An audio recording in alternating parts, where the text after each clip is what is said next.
Hi, it's Lee from Taking Liberties here. I am going to do a bit of a follow-up to my last video about abolishing meth forever. I'll put a link somewhere in here. And I wanted to follow up about the incentives around prohibition and why prohibition will never work. That's not hyperbole, that is for real. It doesn't actually work. It will never work. Yet politicians still keep doing it, and I'll probably have to do another follow-up on why politicians just keep doing these dumb things. But, okay, so here's how prohibition works. So you write a law, a politician, politicians create this legislation that bans whatever. Take your pick. So ban milk. So you say, okay, nobody can buy or sell milk.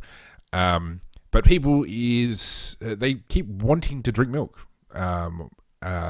And so you have this situation where there's no victim.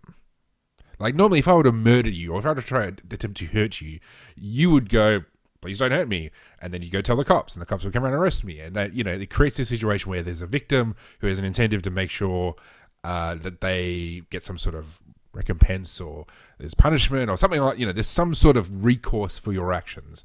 It's not quite this. It doesn't work like that in prohibition, because if you want to sell me milk and I want to buy milk, well, neither of us are going to dob on ourselves. So you need you need to have snitches, and you need sort of to do all this sort of external sort of looking into how these relationships work.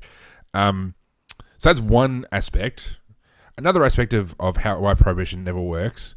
Firstly, you don't get rid of demand. Secondly, if you make something more expensive, you create an incentive to produce more of it.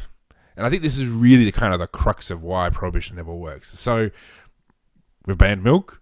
All of a sudden the price of milk goes up because instead of being able to sort of in the market and produce by farm, sort of openly on the market, competing with each other to produce the best product at the price that consumers are willing to pay, all of a sudden all these legal providers have gone, and now you've got all these criminals who all of a sudden the price goes up, so now people are willing to pay more to get what they want.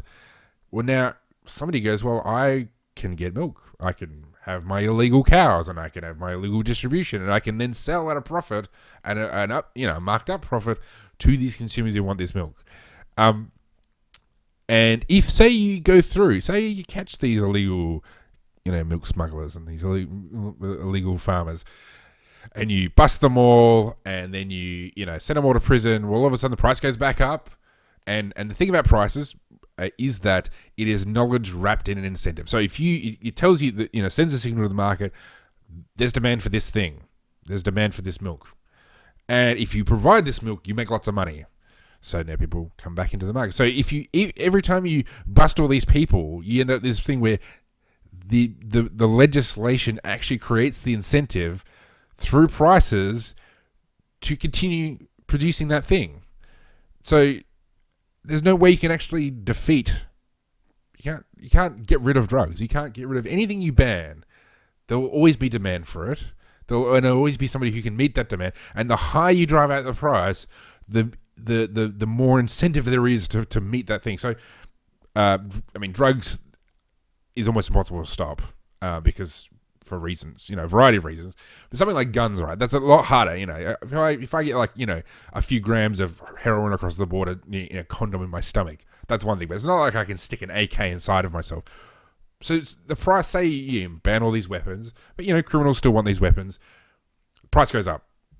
Well, okay, now all of a sudden, if I can find this gun that I buy for a couple of $1,000s somewhere in Asia or in the Middle East, and then I can smuggle it somehow into Australia, I'm going to make tens of thousands of dollars, maybe hundreds of thousands of dollars. I don't know what the price of an AK goes in the black market in Australia, but I suspect it's a lot.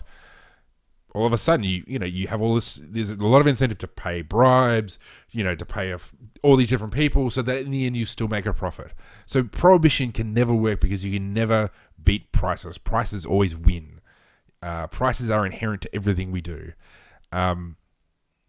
And from that flows all this other stuff, all the corruption and all the crime and all these other terrible consequences. And so, at its core, if you want to say let's ban drugs, you're essentially asking for conflict with people who are peacefully exchanging between themselves that will never end. Essentially, you're waging war on people. And so and probably the best evidence that drug prohibition in particular never works is the fact that there's drugs in our prisons. There's the one place in all of Australia where they have practically no rights, despite what clowns like Darren Hinch say. It's complete lockdown. They have complete control of the environment, and still drugs get in, and that's because prices always win. You cannot beat prices. Okay, it's been Lee from Aussie Liberty. Thanks for joining me, and I'll have more videos up hopefully very soon.